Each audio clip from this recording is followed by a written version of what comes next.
We're Hey, live. welcome back to another episode.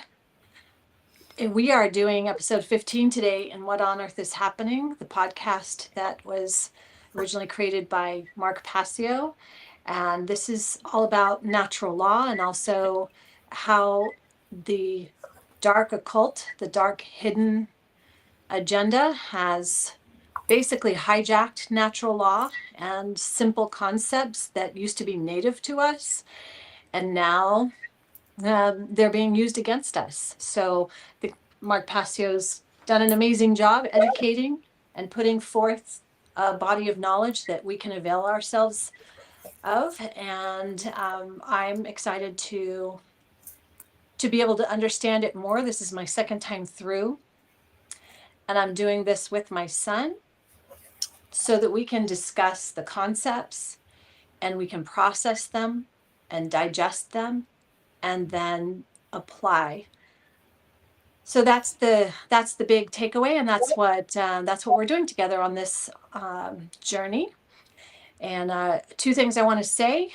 On the very first episode, Mark talks about solipsism. It's a concept where this belief or philosophy that there is no truth, no one can know what is really true, everything's relative, and that has created an enormous amount of confusion and probably is at the root of why we as individuals do not seek truth anymore, because we believe that there's no truth, and so why bother even seeking truth? And so I think that that's something you want to make sure you really understand. That word solipsism, it has infiltrated many religions, and the one that I was involved in, solipsism, was rampant in that religion. And the fundamental piece was what's true for you is what you believe to be true. And that is the biggest lie ever, because what is true is what is. What we see is what is happening. That is the truth. And we can each know the truth. And I think that that's an important concept to start with. So, Ryder, episode 15, he's talking about world views and how Mhm. there are, how these specific world views are manipulated and used to control our way of thinking and actually how we feel. Because if you are in fear, or if you are in the part of brain that's known as the reptilian part of the brain, then you are much easily controlled. And um, and the dark occultists, the dark hidden folks who are Sorcerers. trying to hide this knowledge, know it very well, and they use it. And you can call them sorcerers, Yeah. what have you, but they are using it against us, and we need to take back that understanding. Well, first we have to understand it, and then we need to take back leading our own thoughts and emotions, etc. So, Ryder, what's what's your number one takeaway, and then let's go through the worldview pieces. So the first thing is going to be not just, well, I'm going to have to expand my own word defining process. And I'm going to need to make sure that I take the ample time to not only look at the dictionary definitions of a trustworthy source, but also the etymology and understanding where the word came from, because I think that a lot of words nowadays will have, not only will their meaning be misinterpreted and misrepresented, but you will have to dig deep and find the actual root where it came from to see what the purpose of the word was in the first place. I think there are a lot of words that have little purpose besides just to confuse and flood the language, to kind of give more reason to keep people confused and give people a kind of false trust in being in other powers outside of them. For instance, I think that I think a lot of, no, I'm thinking like, what's the word? A lot of, not disciplines, but a lot of groups have very unique words or very big words that a lot of people don't understand what it means. And a lot of people will just take them at face value which puts them in trouble because then they don't actually know what's going on and they don't understand what someone is doing, even if it's affecting their body. For instance, not understanding what a I guess using the pharmaceutical company, not understanding what these drugs are that are actually going into your body and just taking it at face value, which is what, oh, this is what my doctor prescribed me, so this is what I'm going to take. Or, for instance, saying, okay, well, this procedure is what you need to do, but you don't actually know what the procedure is. You don't know what these words are. And a lot of people don't. I think that's just the most like applicable for me, especially with food, because people will look at what's in it and then not actually understand what it actually means. I know that for a while, people would think that, okay, if you can't pronounce 3 of the ingredients behind your cereal or behind your bar, then you probably shouldn't be eating it. The issue with that, or I guess I should say what happened there, was that with the dark cults or whatever companies who were selling them, when they got to that point, they decided that it would be better to just call everything under one name. And they decided to hide that even more. For instance, natural flavors is everywhere, and that is not one thing. That is, it's not the same natural flavor in one thing that is in the other. It is in anything, and it's a bunch of different things. And unless you're willing, if you just take it at face value, which is okay, natural sounds good, and I'm just gonna, it's, you know, it's flavoring, so it's probably not that bad.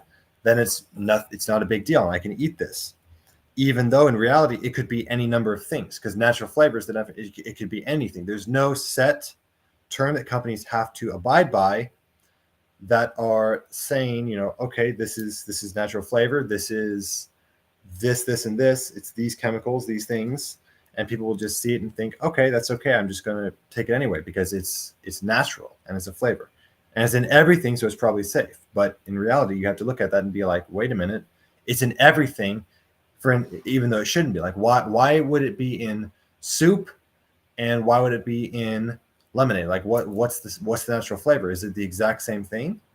What does that mean? Even if it's flavoring, well, what does that mean? What is the flavor? It's there's a lot of things I think that people will also then put into their kid, like give to their kids, because they don't understand when they were growing up, or at least when they were in that transition period. And now it's so easy to access all of this garbage or all of this kind of schlop, just easy to make, easy to eat food, that when the kids grow up, they won't have any idea of what to eat, and they will just listen to whatever they see either on the internet or whatever they get prescribed by doctors or occultists or whatever basically tastes good. They won't ever do any free thinking of understanding why they're eating. I had a conversation with somebody today talking about, and he mentioned that a lot of recently protein has hit off. Like, marketing teams and strategists have been using protein. Like, they've been selling the amount of protein that's in their food as a big selling point. They've been using that. So I brought up, like, well, that's true, but also it's just because people don't actually understand what they're eating. So they're just taking whatever the marketing team is putting at face value. They're not actually understanding why they need protein. They're not understanding why they need carbohydrates. Maybe they get a face value idea that, okay, you need this amount of protein, you need to hit you need to hit a certain amount of protein, but you don't understand why, or you don't understand what that amount is. So you'll just take this thing that you see, okay, well, I need to get protein today. I guess I'll just go drink this shake that I see on the, $2.99 little refrigerator at a grocery store, and I'll get my protein. I'll feel good about it, even though it has processed protein, which isn't, and it's going to diminish you instead of give you a diminish instead of nourish. And I think that's the big thing, which is not only is that in food, but is also applicable in honestly anything. In clothes, looking at what they put in clothes and synthetic clothes, putting it in your bed sheets. If you ever think about, why would I want cotton bed sheets or anything like that, versus just taking the synthetic stuff? Why would I want to have natural water that doesn't have anything? Like we saw the water bottles today. Why would there be anything else in it except for water? There's no need for it. If someone's You went off, Ryder.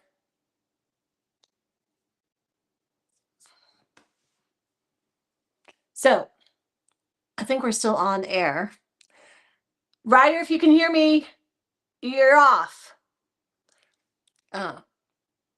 All important topic, really important, because I think he's talking about the worldview of words and the etymology and understanding the definition of words. And this is so crucial because we see this definitely in the food industry, in anything. Education, we're not being taught to look at the etymology of words and really understand them. I've recently got into Black's Law and the Black's Law dictionary, and there's now, I think, multiple hey, so did it go off because of my phone getting the hotspot die? I mean, the phone's on, but unfortunately, that went off. So I just go back on here. Yeah, you can. You might as well. I mean, I think because it worked last time. If it shuts, yeah, I don't know why it went off. So having the understanding that our words have so much power, and the words that are coming in, even when we think something's not, like we're not paying attention to it, but there are still words. I remember when my son's knowing how to read. I don't know if you remember this, Ryder, but when you were here, come sit over here. I had that's fun screen thing. So before you learned how to read, there were billboards all over, right? And there were things that were unnecessary for you to learn about or read about: accidents, lawyer, just stuff randomly all around the world. As you drive down the street, there are these signs and billboards and words and random words, some that are really triggering and some that are just stupid. And I remember the pre-time where my sons didn't have the ability to read those. They were just signs. And then they started reading them. And it reminds me of They Lived, which is a really important movie / documentary that I think it was John Carpenter. They Lived. Have you seen that?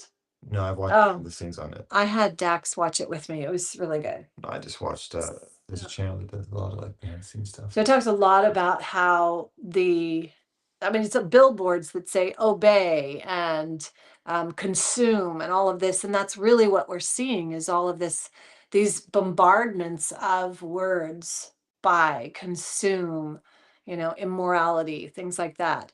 So when you're talking about words, I think you're spot on, and that we have to be more diligent in what we allow to pass through into our mental screen, because what is in our consciousness and even below is what will be projected. We are creatures of habits, but those habits are based off of our subconscious, because essentially what's a habit? It's just something you're doing unconsciously, subconsciously, but it is so much that that you've looked for the fastest, like the minimum required brain power, physical power. Yeah. Anything. It's like the body is always looking for it, or the brain is lazy by. This is with eating. Yeah. This is with relationships. This is with their lifestyle. Yeah. Anything that's on automatic. Anything you do, eventually the brain will try to put on autopilot. Yeah, exactly. Because the brain is lazy. It's looking for ways to either keep itself. Now just freeze frame that concept lazy. Right there, and understand that is exactly the knowledge that the dark cultists are using to get us to do their bidding, to do these stupid habits.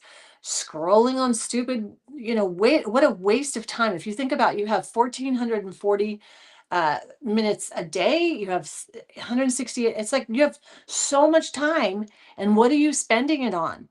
What are you spending your time on? Because it's your most important. Yourself what you got, or like the saddest test is when you ask someone, what was that? So you see someone scrolling, you ask, what was the one two before?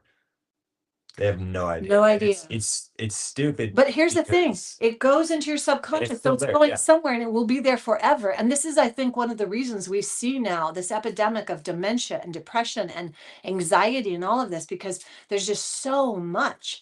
And I am a child of that time. I mean, I have every episode of Gilligan's Island, uh, everything you can, Petticoat Junction. I can replay every freaking episode. There was times where I would literally dream the entire night long of movies from start to finish. I remember dreaming Jaws because I went to see that movie when I was little, and I would dream that entire movie from start to finish. What kind of crap do you want into your subconscious like that? I don't want that. And until you realize how valuable your brain power is and you take it back because it's been hijacked, it's just, I mean, I think this is the most important work we can do.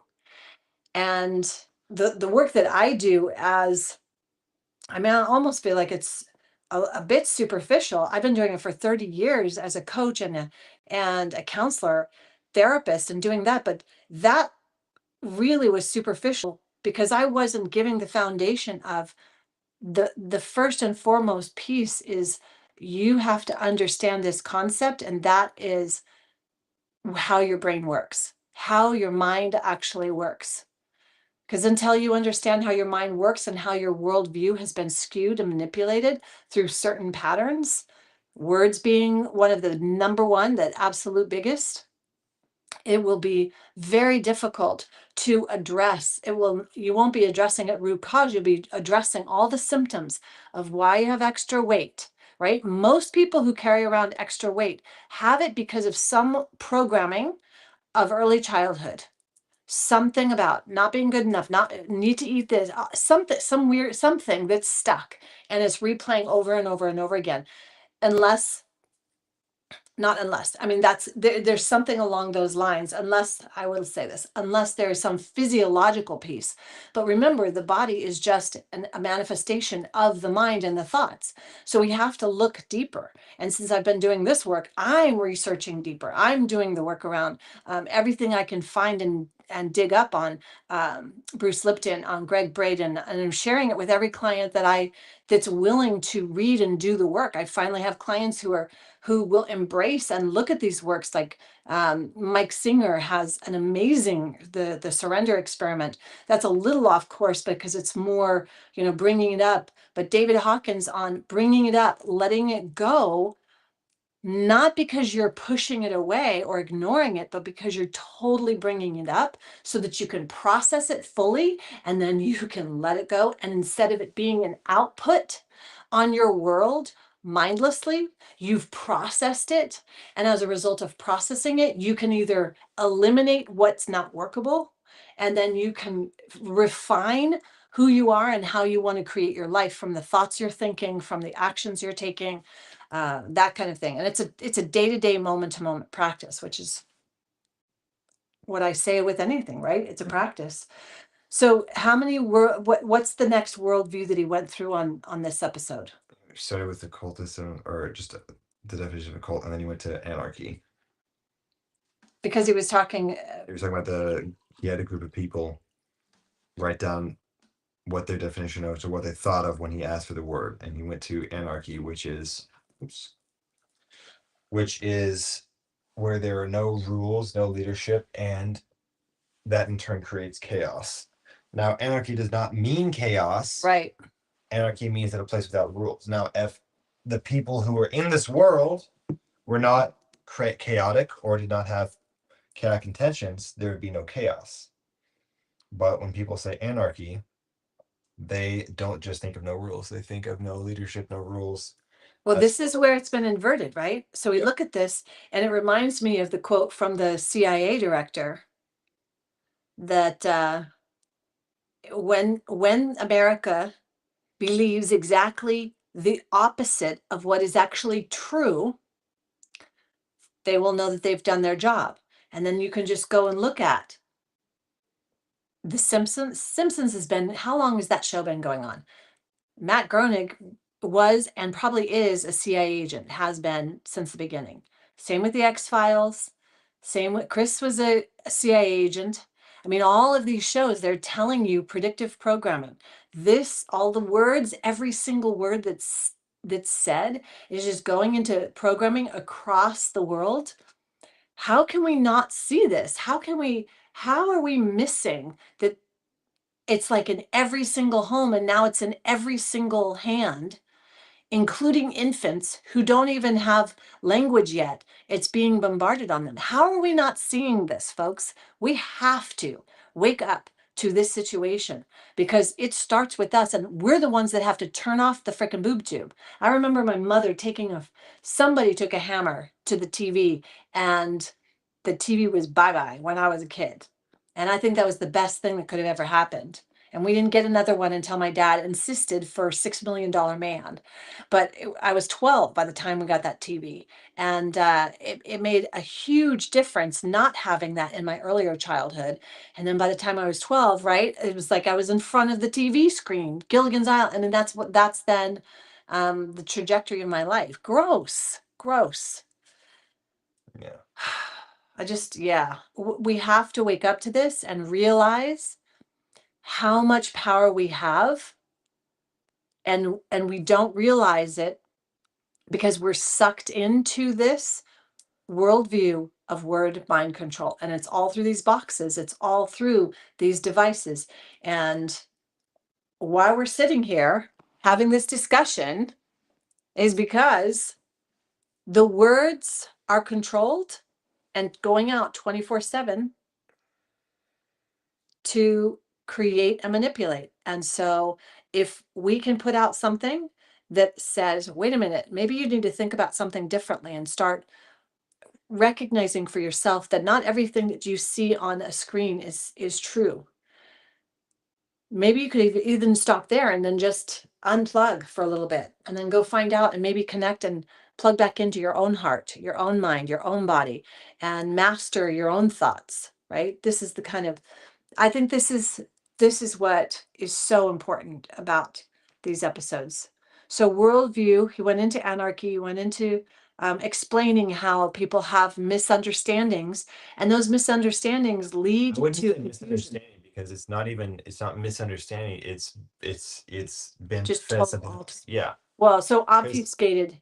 Misunderstanding, I feel like, is where you are looking for the definition yourself, and what you come up with is different than what is up there. Versus, in this case, the dark occult blocking the word and giving you a different definition, so you understand it perfectly, but that definition is wrong. Yeah. Because misunderstanding is something that, like, you that's good because it means you're thinking, at least. Like, Yeah. you can work with that versus people who, especially because people think they know everything, they say, no, this is exactly what this is. But in reality, they've been manipulated the most.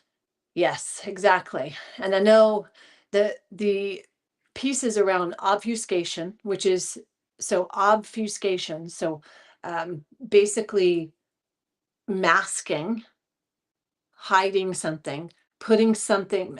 It reminds me of misdirection and glossing over. And I used to do magic tricks.